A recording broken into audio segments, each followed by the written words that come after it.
the red and blue are going to be torn apart. They're going to show you politically what the red and blue banging on each other really is about. It's going to catch way more collateral damage than what you saw take place in LA over the decades and whatnot. Facts. So The yeah, irony, so at a right? time, huh?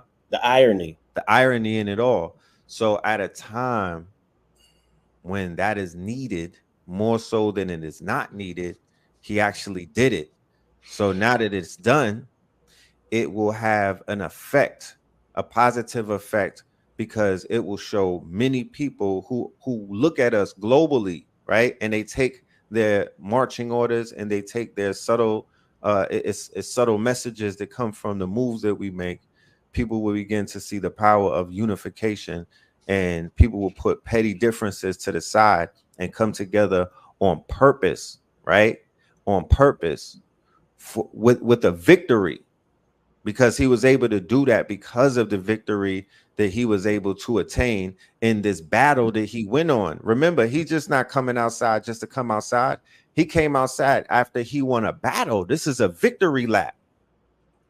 This is a victory lap. He's fulfilling what Nipsey started with the marathon. This is a victory lap. So now the city coming together. He's bringing multiple warring factions to the table and fulfilling a messianic principle of unifying these quote unquote street organizations. They're the closest thing that we have to what you would call an army or a militia. So kudos to him, and kudos to everybody out there unifying and making moves and knowing the power of the collective. So, again, we love saying that this country was built on our backs, but nobody takes time to figure out what was the front build out, right? What's the esoteric Masonic secrets of this country that speak directly to you? Why is the main celebrations of this country, New Year's Eve and July 4th, align perfectly with the places and the spaces that you say that you cosmically come from? And Christmas, right? And yeah, that whole period in time. You say that your cousin don't have no cosmic origins, but all of these holidays are aligned around it. And the people that framed this country was not only members of esoteric secret society, they were something called deists, right? Deist. That was the religion that they belonged to. They was not Christian. They was Christian deists, if anything. And deists or deism is more like what we do in consciousness. We believe in the cosmos, you know what I'm saying? And not necessarily Jesus as a God or anything of that nature. We tap into nature. We understand nature. Deists say that there's no supernatural occurrences. They don't believe in miracles. They believe in the cosmic ecosystem working together and things just, presenting themselves as is. So, again, why don't we ever attempt to find out what's the true history of this place, right? Because people is chasing me down on every block to participate with the voting system. Then I'll be like, do y'all know what this place is? And I'm not knocking it. I just want to know what people's education is. Not only the civic education, do you know the esoteric information that coincides with this country that you call home? So, Yeah, very interesting. So with that being said, and we're it was like I said, this is just, you got to understand, 27 million eyes watched this video from July 4th to July 5th, this period that's of extreme cosmic importance.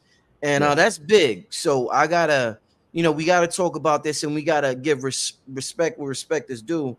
But at the same time that this is happening, y'all, there's so many, because hip hop was never gate kept, or I guess they could say in a certain way, in terms of the higher frequencies of it. We have individuals like Adam 22. We talked about Vlad. We talked about different culture vultures within the culture.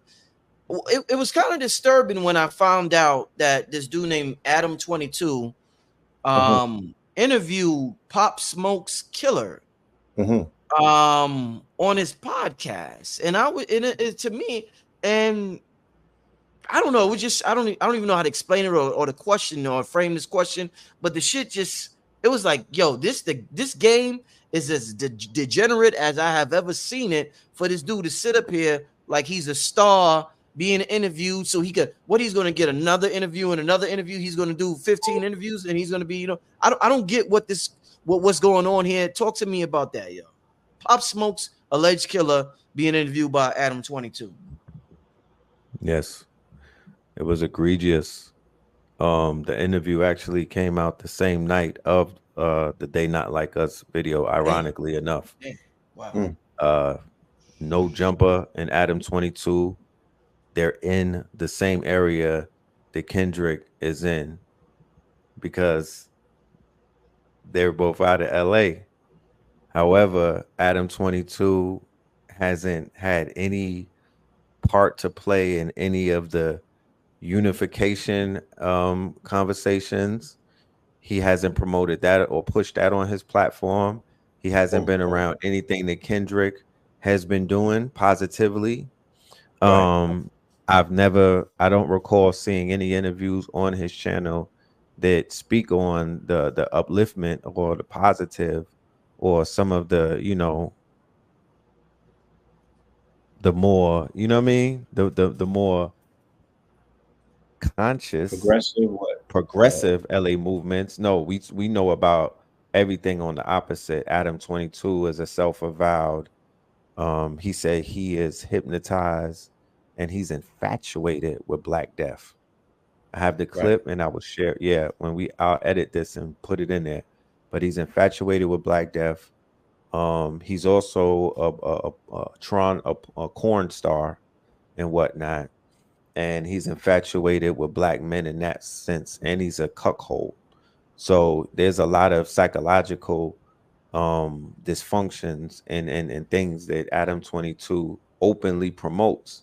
And he attracts a certain demographics of people, right? Because you got to remember, these people attract their kind. And it's a lot of them.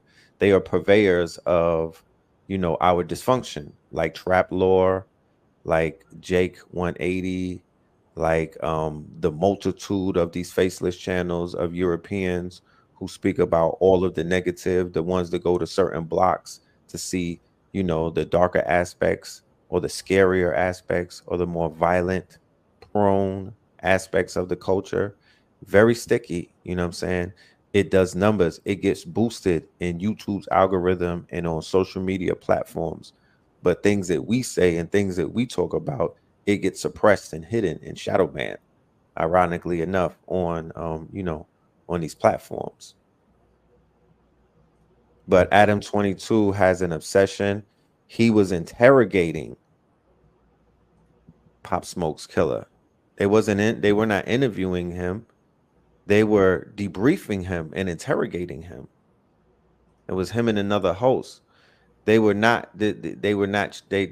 have any judgment. They did not offer any resistance, any pushback. They basically were onboarding and platforming a killer of a messiah in real time on the 4th of July. Crazy. So and like you've been saying, these platforms more so model their content after true crime. I also saw the Trap Lord, what's his name? Trap Lore. Yeah, I saw the piece that he did on Jay-Z on Jigga. That was his first piece, he said. That was his first piece, yeah. So all of that is formatted towards true crime. And if they have a killer and they know that this content is going viral, I think that they're only concerned with the virality of it. Oh, for sure. We're forcing people once again to be seen and humanize our existence. It's the same mistake that Terrence Howard made. Like, yeah, you got a little bit of information, you got a lot to offer, matter of fact, but you're going to the wrong audience for validation. Right. And we're looking towards Adam 22 and them and individual situations like he's what's dude from Malibu's Most Wanted? He's B-Rad-ing them. Like they got introduced to the culture through the lower ends of it, and they feel no responsibility to answer to the higher end of it because it's not loud enough. Right. You know what I'm saying? they feel very comfortable around the company that they keep that's telling them what they can say and what they can't say and things of that nature. It's Ryan Garcia all over again. Facts. That's a You feel me? Zimmerman So frequency. yeah, it's the same situation. It's like if you want to clean house and you want to clear this thing out, you feel me? Like the people that's violating, they low hanging fruit because they're getting their permission from their goofy big homies.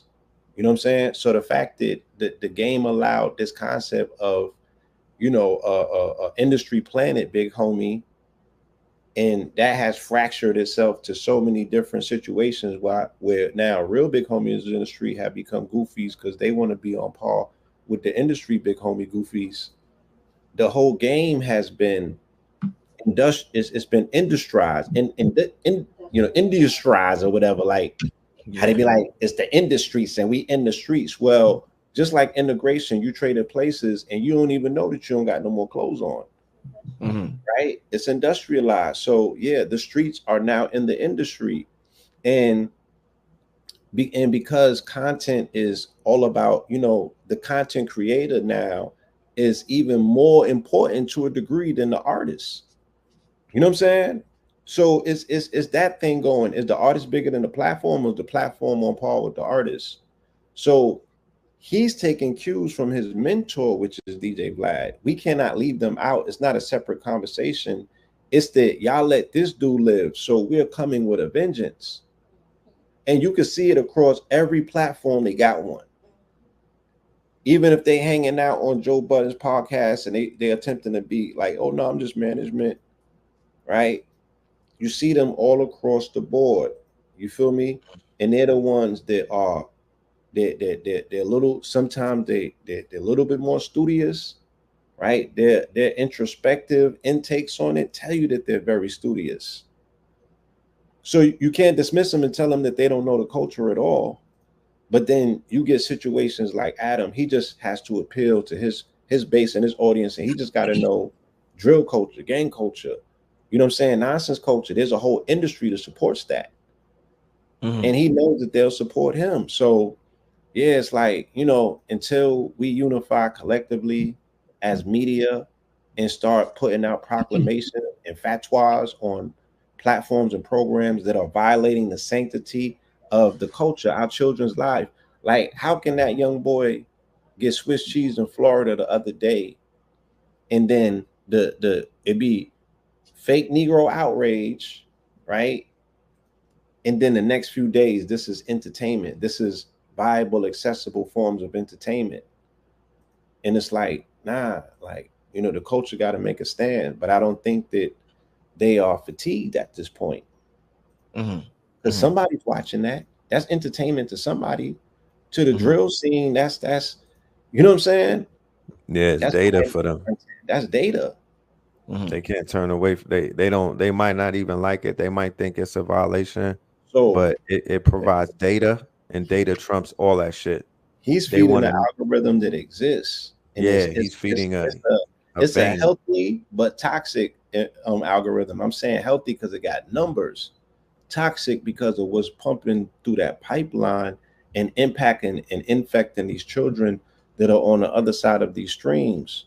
So I Facts. was in the spaces where we had, you know, discussed the Ryan Garcia thing, and a lot of people came with a lot of different perspectives, but they were saying, you know, these young Mexican or these young white boys just saying these things about melanated people online, they the 13-year-olds playing Call of Duty.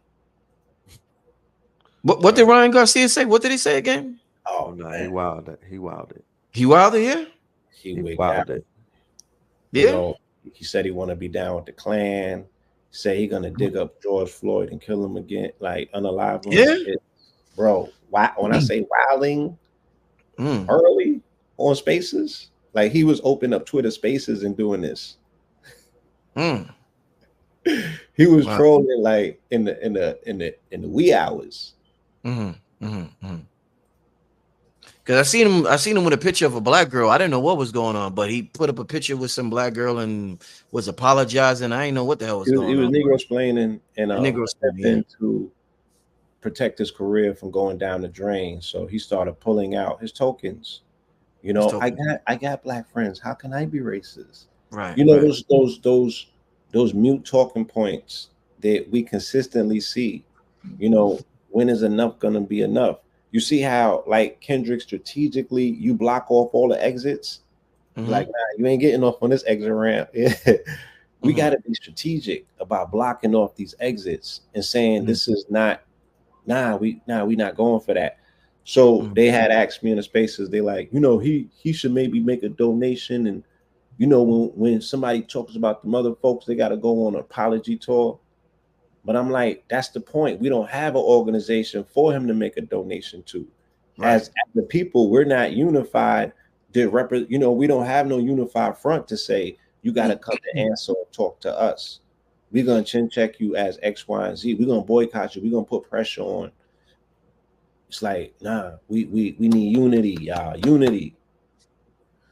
We got some big things going down, y'all. I want to make sure, speaking of unity, I want to make sure y'all no, people they don't know how bad they want it, Blue. Look, that same scenario was taking place at the Mike Rubin all-white party. And just replace Biden with just replace. You went there, Blue, I Red. did go there. Yeah, I went there with I had the invite. Yeah, just replace Biden with Robert Kraft. And when they sent it, when black people was going to meet him, he was hitting them with the Reiki. He was hitting them with the Reiki arm rub. Feel me? Or somebody went and seen Tom Brady and Brady hit him with the, you know what I'm talking about? They was giving them the little baby sandwich. Right. On the menu at the all-white party. When they, you know how Chris Brown was charging money to take pictures with him? Yeah. Yeah. Yeah, they had a little baby charging for pictures to do the sandwich. And you know I mean, right, while this might be, you know, an opportunity for shits and giggles, like, we literally have to understand that this is the situation that actresses, entertainers, athletes, all of these people find themselves in behind closed doors. And you know, very much also in the open. But these are the things that are taking place when they're bringing them around the quote unquote money. You know what I mean? And the money is just having their way with everything, because money can buy you out of anything. Look, money just bought, you know what I'm saying? It just bought these people the title of emperor. So if your president is saying grab them by the, you feel me? And then the other one is doing these things with all of these objectionable things that we see on camera before the deep fakes came out, right? But the people don't respond. I seen a clip today, and they were speaking about the reports that come into, they have an agency that monitors, I don't even know how to speak about these things, inappropriate pictures of children. You know what I'm saying? And they was, you know, and I don't know if they were just politicizing the conversation, but they were saying this year alone they received 32 million hits. And those 32 million hits are like legitimate complaints and you know, cases and things of that nature. So there's so many children that are coming over the board. I mean, there's just so much going on in terms of, I already saw who these people are. Y'all seen who these people were. They showed you the emails. I ain't gonna go back there. That was back in 2015. You feel me? And I remember that's when the internet changed. A lot of stuff that we seeing now, I remember that's when the internet, that's when the censorship started. That's when the crackdown started. That's when this whole program around disinformation, all of that started when that information came out. Initially, WikiLeaks. Now we just seen Julian Assange just now coming home. So they kind of showed you in them joints with the Abramovich and what they was into and all of that. So yeah, this is crazy, bro. This is crazy. The people's willingness to just go to sleep and pretend as if they don't see these things because you got to go along to get along. And I get it. But they really got us as a society where people have to remain frozen. They have to operate like homie operated just to go along to get along. Everybody that's telling me to vote, that's how they look. Yeah. That's how they look to me. Yeah. Did you letting these people press up on you like that on camera? Just for a picture, just for a photo op, just to say that you met him? So it's like, yeah, we deserve more, man. There's just way too much going. Like literally, I seen that interview, and I'm not like a Homelander type of American, or you know what I mean. I felt worried.